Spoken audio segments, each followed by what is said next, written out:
आप क्या देखते हैं कि ईरान में या गल्फ कंट्रीज में इस बार ईद कैसी हो पाएगी? ईद वहां से नहीं मना रहे हैं ईरानी, ये तो साफ है, क्योंकि इमाम खुमैनी का कत्ल हो गया। ये जंग ईरान जीत चुका है। आपको हैरत होगी कि मैं ये बात कह रहा हूँ, ईरान ये जंग जीत चुका है। ट्रम्प साहब ने आवाज कह दिया कि अगर इजराइल ने पारस फील्ड पे अब हमला किया तो मैं उनके तमाम फील्ड्स को उड़ा दूंगा। अमेरिका को इजराइल से सेपरेट कर दिया ईरान ने, इससे बड़ी उनकी जीत हो ही नहीं सकती। क्या आप मानेंगे कि चीन मदद कर रहा है ईरान की, रूस मदद कर रहा है ईरान? यकीनन भाई, इसमें चीन भी है, रूस भी है। नमस्कार, बहुत बहुत स्वागत है आपका टाइम्स नाउ नवभारत पर। लगातार 3 हफ्ते हो गए हैं और ईरान के खिलाफ जो अमेरिका और इजराइल ने जंग छेड़ी हुई है वो लगातार चल रही है इन 3 हफ्तों में। और इस वीकली शो में आज एक बार फिर मेरे साथ ईरान को और पश्चिम एशिया को बहुत अच्छे से समझने वाले वरिष्ठ पत्रकार, सीनियर जर्नलिस्ट सईद नकवी जी हमारे साथ है। सर, बहुत बहुत स्वागत है आपका, शुक्रिया वक्त निकालने के लिए। आज आप और मैं जब बात कर रहे हैं तो पूरी दुनिया ईद मनाने की तैयारी कर रही है। ऐसे वक्त में मैं शुरुआत करना चाहूँगा, आप क्या देखते हैं कि ईरान में या गल्फ कंट्रीज में इस बार ईद कैसी हो पाएगी? ईद वहां से नहीं मना रहे हैं ईरानी, ये तो साफ है, क्योंकि इमाम खुमैनी का कत्ल हो गया। और तो उसके सोग में उनको समझते हैं कि अच्छा ना लगेगा कि हम लोग ईद सेलिब्रेट करें। हालांकि सेलिब्रेशन की और वजह वहां पे पैदा हो चुकी हैं। जैसे जैसे कि जंग अब इस वक्त ये अमेरिका और इजराइल आपस ही में उलझे हुए हैं। अमेरिका अंदर अपने उलझा हुआ है, और यूरोपियन एलाइज से उलझा हुआ है। ट्रम्प साहब अब गुहार दे रहे हैं नेटो को कि तुम मदद में करने नहीं आए, it will be very bad for you. अब ये इस तरह तो स्कूल में बच्चों को डांटा जाता है, लेकिन वो वहां कहते हैं साहब। और इजराइल के अंदर देखिए, इजराइल में टोटल ब्लैकआउट है, बिल्कुल न्यूज का ब्लैकआउट है। आपको कुछ अंदाजा नहीं है कि वहां कितना नुकसान हो रहा है, कितने लोग मर रहे हैं, कितने लोग जख्मी हुए हैं, कौन कौन सी इमारतें गई हैं।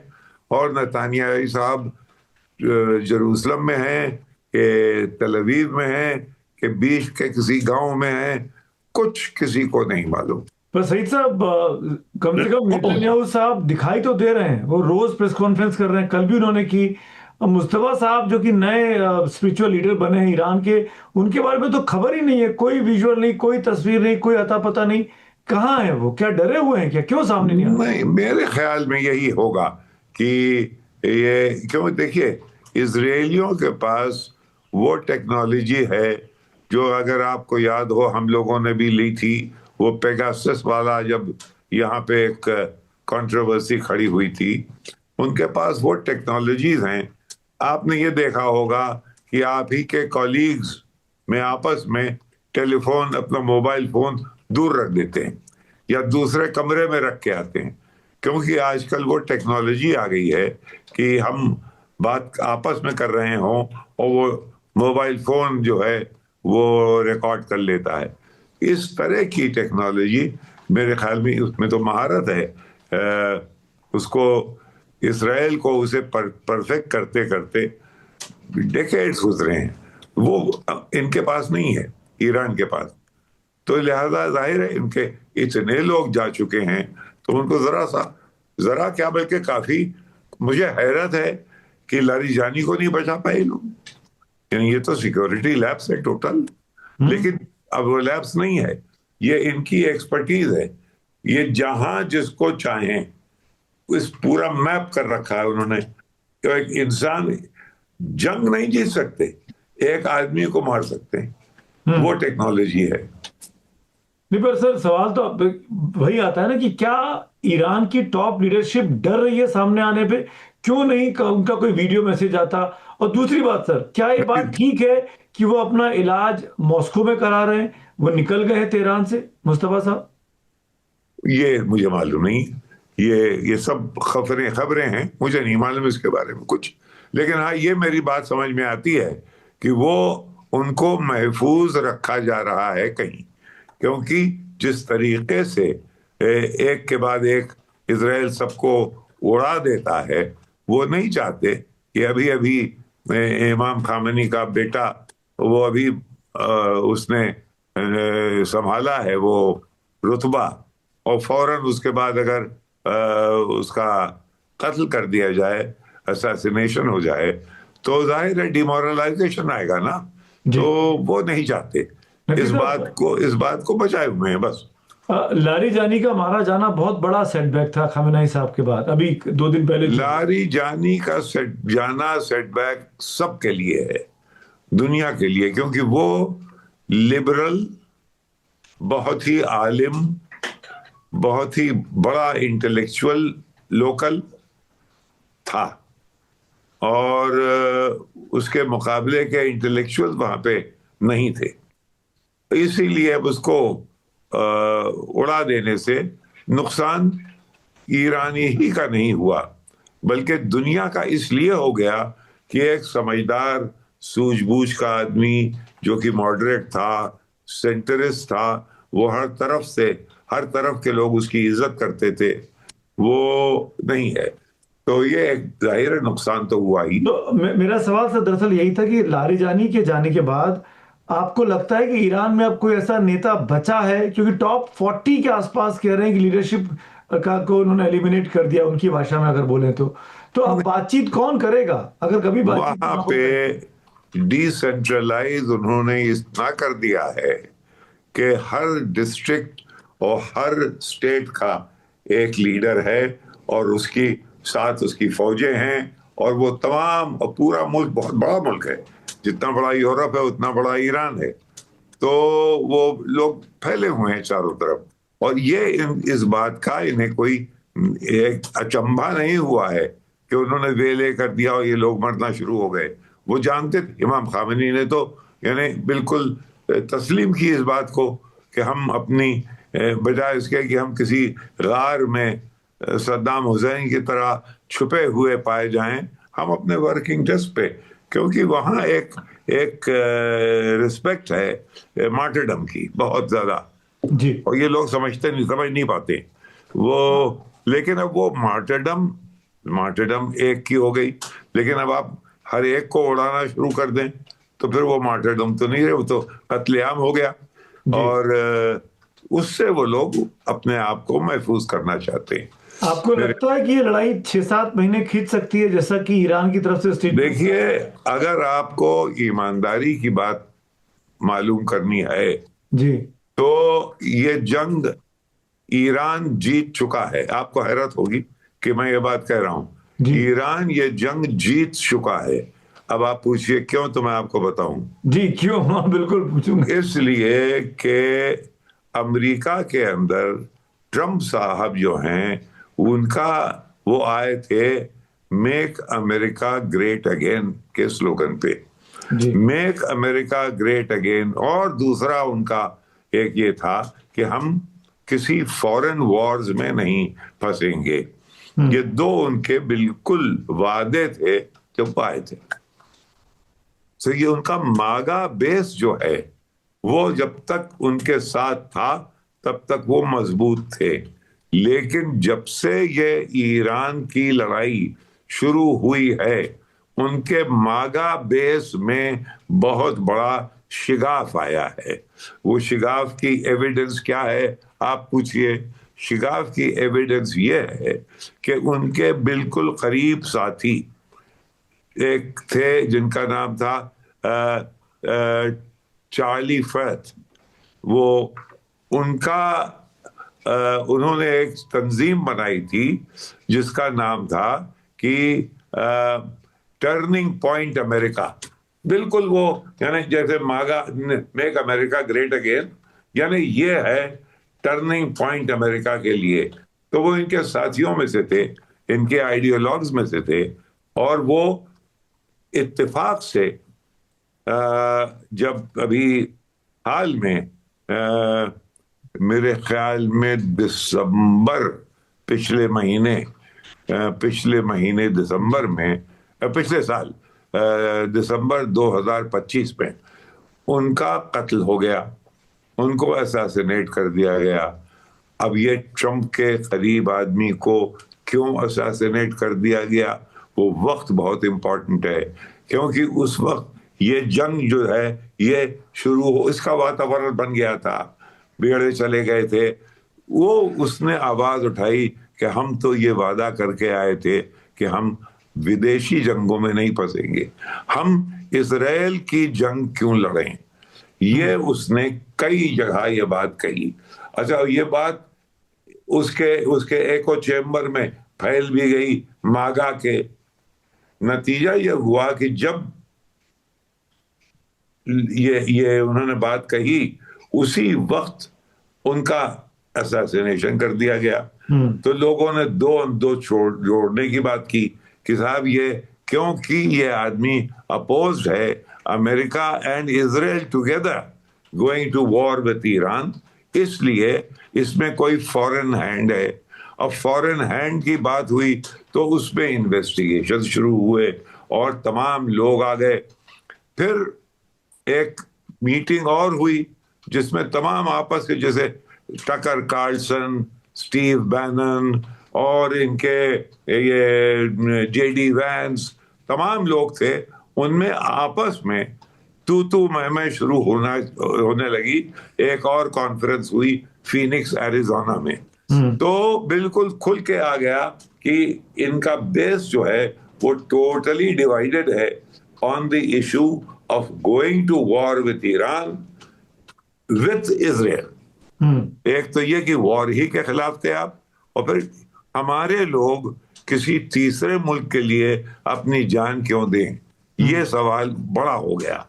जब ये बड़ा हो गया तो आप लोग अगर अखबार देख रहे हैं तो अभी 3 दिन पहले उनके उनके एक नेशनल काउंटर टेररिज्म सेंटर के एक साहब थे, जो केंट, उन्होंने रिजाइन कर, यानी अमेरिका की इंटेलिजेंस के टॉप शेल्फ के ऑफिसर ने रिजाइन कर दिया इसी इशू पे। दो, एक तो ये कि आप लोगों ने ये जंग के हम खिलाफ हैं, ये जंग हमारी जंग नहीं है, हम तो कुछ और सोच के आए थे। नंबर दो, अगर ये जंग हमें, जो केंट को इन्वेस्टिगेट नहीं करने दिया गया, अथॉरिटीज ने रोक दिया कि आप अब ये इसका चार्ली कर्क के मर्डर को आगे इन्वेस्टिगेट नहीं करेंगे, क्योंकि ये इशारे कर रहे थे फॉरेन हैंड के, लिहाजा इस इशू पे वो छोड़ के चले गए। ये बहुत बड़ी बात है, यानी इंटेलिजेंस का आदमी ये छोड़ के चला जाए कि साहब आप लोग जो हैं आप मिले हुए हैं बाहर की फोर्सेस से। अब बाहर की फोर्स कौन है? इजराइल। अब तो इजराइल और अमेरिका के बीच में खाई बन गई, और उसकी अभी कल दलील आई है, ट्रंप साहब ने आवाज कह दिया कि अगर इजराइल ने पारस फील्ड पे अब हमला किया तो मैं उनके तमाम फील्ड्स को उड़ा दूंगा। तो इस तरह की बातें, तीखी बातें आपस में इजराइल और अमेरिका में होने लगी हैं। ये जब होने लगे, अगर अमेरिका को इजराइल से सेपरेट कर दिया ईरान ने, इससे बड़ी उनकी जीत हो ही नहीं सकती। बिल्कुल। अब मुझे इसीलिए एक मैं बात, कहता जी जी मैं समझ गया आपकी बात, बहुत अच्छे से आपने समझाया सईद साहब। एक बात ये और वो तो मुझे, है नहीं, ऐसा तो ना होगा कि यहाँ गामा पहलवान, उधर से एक पहलवान आएगा और वो एक टंगड़ी मारेगा और एक चित हो जाएगा, ये ना होगा।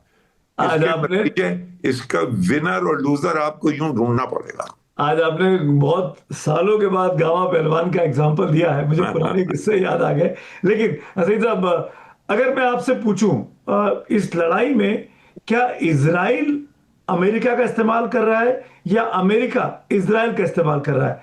आप इसराइल इसराइल अमेरिका, इसमें अमेरिका को कुछ लेना देना था ही नहीं।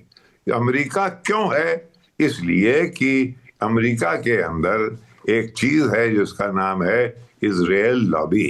इजराइल लॉबी वो है जिसमें कि कोई 30 40 50 मल्टी बिलियनियर्स।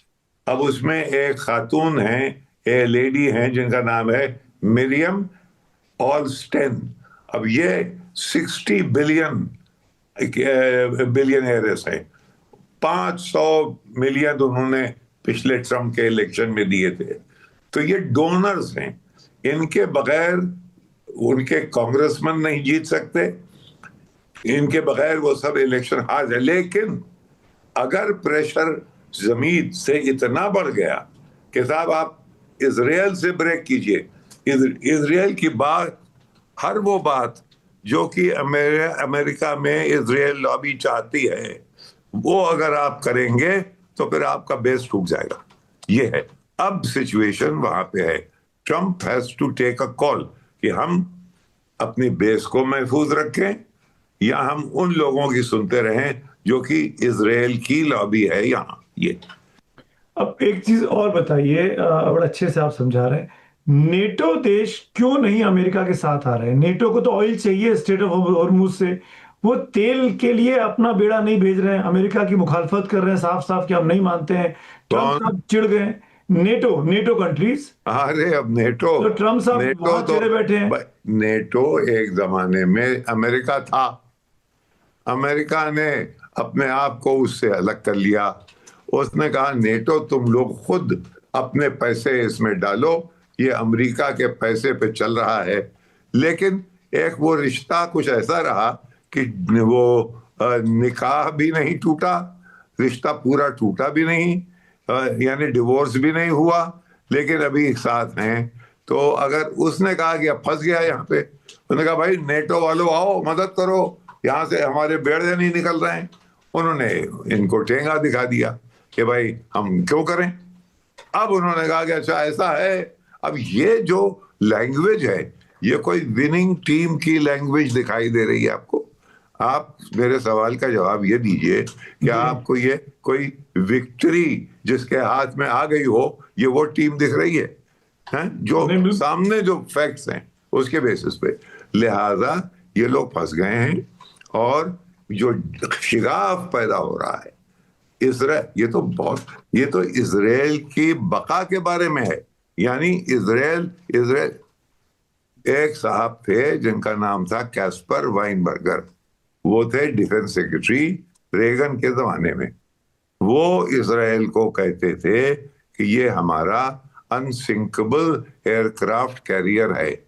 अगर ये अनसिंकेबल एयरक्राफ्ट कैरियर है तो गोया ये इंपीरियलिज्म का एक आउटपोस्ट है। अब इंपीरियलिज्म को इसकी जरूरत अगर न रहेगी तो ये कहां जाएगा? जी ये है अब तू कहां जाएगा, कुछ अपना ठिकाना कर ले, ये है। तो एक इसके लिए जरूरी ये है कि अपने आप को समेटें। जो इजराइल अभी तक था वो इस जंग के बाद अब ना होगा। अगर मैं इस बात को मान लूं कि इसराइल और अमेरिका में डिफरेंसेस हो गए हैं, बहुत ईरान ज्यादा, बहुत ईरान ज्यादा जीत, रप्चर हो रहा है। जी, ईरान जीत की तरफ आगे बढ़ रहा है। तो मुझे एक बात और बताइए नकवी जी, और वो ये कि अंत में at the end of the day लोग मारे जा रहे हैं, मासूम मारे जा वो रहे तो हैं। जंग, ये यहाँ पे शांति कैसे आ सकती है और कौन किसके एफर्ट से आएगी? क्योंकि यूएन की तो कोई सुन नहीं रहा है। कैसे होगा कि किसको जी रोल जी प्ले करना होगा? जी जी, यही है कि इसमें ये बिल्कुल इलीगल जंग थोपी गई।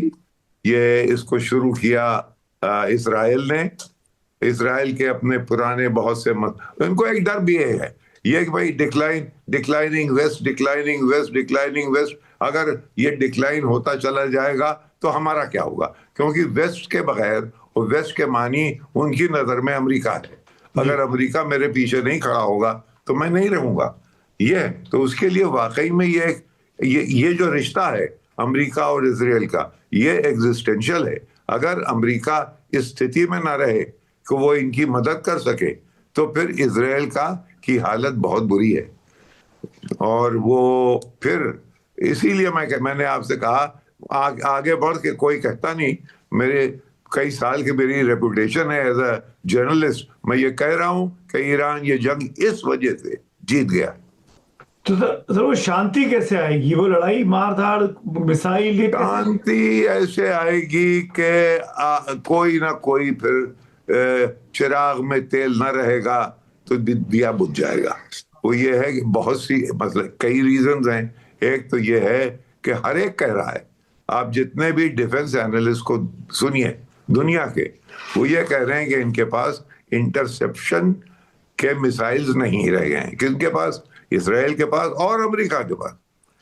एक चीज और समझना चाहिए, वो ये है कि जनरल आइजनहावर, जो कि केनेडी से पहले अमेरिका के प्रेसिडेंट थे, उन्होंने एक फिक्रा इन्वेंट किया था, मिलिट्री इंडस्ट्रियल कॉम्प्लेक्स।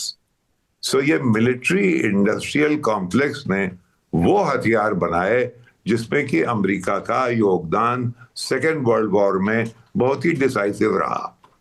लेकिन उसके बाद से वियतनाम हार गए, उसके बाद अफगानिस्तान 20 साल तक ऑक्यूपाई किया इसी स्टेट को, जिसको कि हम समझते हैं अरे उसको सल्यूट करो नहीं तो ये खा जाएगा हमें। वो 20 साल तक अफगानिस्तान में हुकूमत करता रहा, और फिर जब गया तो आपने देखा कैसे गया, देखा ना। अब वही इराक में आया, वही उन्होंने छोड़ा उसको, लिबिया को, बिल्कुल तितर बितर करके। तो यानी उनमें ये शक्ति है, इतनी क्षमता है कि वो मुल्कों को डिस्ट्रॉय कर सके। लेकिन ये बिल्कुल एसिमेट्रिकल वॉर जो है, उसमें अगर कोई गुलेल लेके खड़ा हो जाए तो उसका उनके पास कोई जवाब नहीं। तो वो ऊपर से बमबारी कर सकते हैं, और वो जो ड्रोन्स हैं, 10,000 रुपए का ड्रोन, उसको वो 100 छोड़ देते हैं हवाई ईरानी।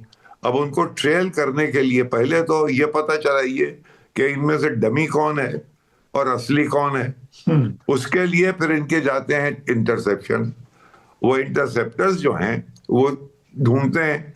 तो 100 के लिए, जो कि 10-10 रुपए के हैं, उसके लिए आप मिलियंस के ये खत्म कर देते हैं। तो बहुत ही ड्रेन करने वाली, बिल्कुल इस जंग को बहुत ही इंटेलिजेंस तरीके से ईरान ने लड़ा है। क्या आप मानेंगे कि चीन मदद कर रहा है ईरान की, रूस यकीनन, मदद कर रहा है ईरान की? यकीनन भाई, इसमें चीन भी है, रूस भी है। और रूस को और चीन दोनों को इनकी मदद की भी जरूरत है, इस रास्ते की भी जरूरत है। तो और दूसरे सारा झगड़ा बड़ा फिर वही जाके रुकेगा कि ब्रिक्स बड़ा। भाई अब वेस्ट के हाथ से कुव्वत जा रही है। ये आपकी आदत है, हमारी आदत है, जब हम आप कहें तो हम जनरल आपकी बात कर रहे हैं। आदत है कि गोरे के मातहती में रहें, समझे। हमारे दोस्त थे अखिलेश मित्तल, बेचारे इंतकाल हो गया। हमने कहा भाई कहाँ नौकरी कर रहे हो? कहना कोई, मैं नौकरी सिर्फ अंग्रेज की करता हूँ। तो वो अंग्रेज की नौकरी, तो वो अंग्रेज जो है वो गया कि जो बेचते थे दवाए दिल, वो दुकान अपनी बढ़ा गए। अब साउथ में है ये, ईस्ट में, नॉर्थ और साउथ में, और नॉर्थ और साउथ में हमें अपनी गुंजाइश बनानी है, उसको हम निगोशिएट कैसे करते हैं, ये है मामला। तो क्या हम जी आखिर में तो क्या आप मानेंगे नकवी जी कि अभी तक इस पूरी लड़ाई में पिछले 3 हफ्ते से जो चल रही है, इसमें इंडिया का रोल आने वाले वक्त में बहुत ही इंपॉर्टेंट होने वाला है? क्या इंडिया जो दिशा हमारे प्रधानमंत्री ने अभी तक दिखाई है उससे तो नहीं लगता, लेकिन अगर उससे बदलें और वो दूसरी पटरी बदल के दूसरी ट्रैक पे आए तो देखिए, इस वक्त प्रधानमंत्री इंपॉर्टेंट नहीं है, इंडिया इंपॉर्टेंट है। और इंडिया बहुत इंपॉर्टेंट है, इंडिया की बहुत बड़ी छवि है, इंडिया के पास बहुत कुछ है, इंडिया के पास टैलेंट है, इंडिया के पास कारखाने हैं, इंडस्ट्रियलिस्ट हैं, बिजनेसमैन हैं, ट्रेडिंग टैलेंट है, और ये सब इसको मोबिलाइज करना है इस चेंजिंग दुनिया के साथ। इस चेंजिंग दुनिया में अगर आपने 7 फेरे सिर्फ वेस्ट के साथ कर लिए हैं तो फिर बड़ी मुश्किल में आप हैं। और अगर आपने मुसलमानों वाली कॉन्ट्रैक्ट मैरिज की होती तो तलाक देने में आसानी होती। अब वो 7 फेरे आप किए बैठे हुए हैं, तो उसमें से निकलना जो है वो उससे कैसे निकलें, मेरे हिसाब से उससे निकलना लाजमी है। ये नहीं कि उनके खिलाफ हो जाना, लेकिन महज उन्हीं के साथ रहना नामुमकिन हो गया है। अब तो इजराइल की नहीं बन रही कि अमेरिका के साथ, हाल ये हो रहा है दुनिया का। तो अब ब्रिक्स के हमारे पास चेयरमैनशिप है, उसकी हम अगुवाई करेंगे। उसमें प्रधानमंत्री बीच के मंच पे बैठेंगे और वो क्या करेंगे, क्या वो कोई डिसीजन लेंगे, या वो बॉम्बे बॉलीवुड की फिल्म में जो एक कन्या, एक कहीं उसका प्यार होता है और कहीं उसका बाप उसकी शादी कर देता है, उस टेंशन में वो कन्या रहती है, क्या उसी टेंशन में हम लोगों को हमारे प्रधानमंत्री रखेंगे या कोई नई दिशा देंगे? नई दिशा की जरूरत है, बिल्कुल। जिसमें जरूरी नहीं है उनसे बैर लें, लेकिन उनसे वो भी रखें, लेकिन जो 7 फेरे हैं उनको अंडू करने के लिए कोई बहुत बड़ा हवन करना पड़ेगा। बहुत बड़ा हवन करना पड़ेगा, दोनों की तरफ बैलेंस बनाने का वक्त है ये। इजराइल भी जरूरी है, ईरान भी जरूरी है, अमेरिका भी जरूरी है, चीन भी जरूरी है। भारत की जो पॉलिसी रही है गुटनिरपेक्ष की, वो एक बार फिर से मेरे ख्याल से नहीं, आपको और भी सोचना पड़ेगा। अभी अभी हम लोग इसकी बात करने लगे। कल नेपाल में इलेक्शन हुआ, आपका कोई योगदान था उसमें? ईमानदारी की बात करिए। और आपको खबर भी है, आपके अखबारों में भी कुछ नहीं है, मीडिया में भी कुछ नहीं। अरे भाई, ये तो हिंदू राष्ट्र था, ये तो विष्णु का अवतार था वहां का राजा नरेश। वह भी वहां इलेक्शन हो गया जबरदस्त, कोई आपको पता नहीं। अब बांग्लादेश में हुआ है, आपको कानो कान खबर थी? नहीं। पाकिस्तान से नहीं, उन नेपाल से नहीं, बांग्लादेश से नहीं, श्रीलंका से नहीं, तो है कहां हम? ये सोचने की बात है इसमें। और ये देश के अंदर जो विभाजन है, हमारे दिमाग, हमारे और आपके बीच में जो दिमागी जो डिवाइड खाई है, उसको कंपोज करना पड़ेगा कि भाई हम कर कहां जा रहे हैं। ये तो नहीं कि सब खामोश हो जाएं, उसके बारे में बात ना करो जी, ठीक है। वरना इन्फोर्समेंट डायरेक्टरेट आ जाएगा। नहीं नहीं नकवी जी, आप खुलकर बात करते हैं और फॉरेन पॉलिसी को हम सबसे आप लाख गुना बेहतर समझते हैं, इतने सालों का आपका अनुभव है। Thank you so much sir. अपने वीकली प्रोग्राम में आपसे मिलता हूं मैं हर शुक्रवार को, बहुत अच्छा लगता है, नए नए इंसाइट मिलते हैं। इस उम्मीद के साथ कि अगले शुक्रवार को जब मैं मिलूं आपसे, अगर आप मुझे समय दें, तो ये चीजें कुछ बदल चुकी हो और दुनिया में शांति बहाल हो रही हो। शांति के लिए देखिए, ये शांति यही है कि जिन्होंने गलत लड़ाई शुरू की थी, इसमें ईरान का कोई गलती नहीं थी। आपने लड़े, आप चाह रहे हैं कि किसी तरह इसको दबा लो। अब वो बात ज्यादा है, उसका अभी वक्त नहीं है, आइंदा कभी। ठीक है, ऐसा अगले हफ्ते बात करेंगे। ठीक है सर, शुक्रिया। Thank you. Thank you.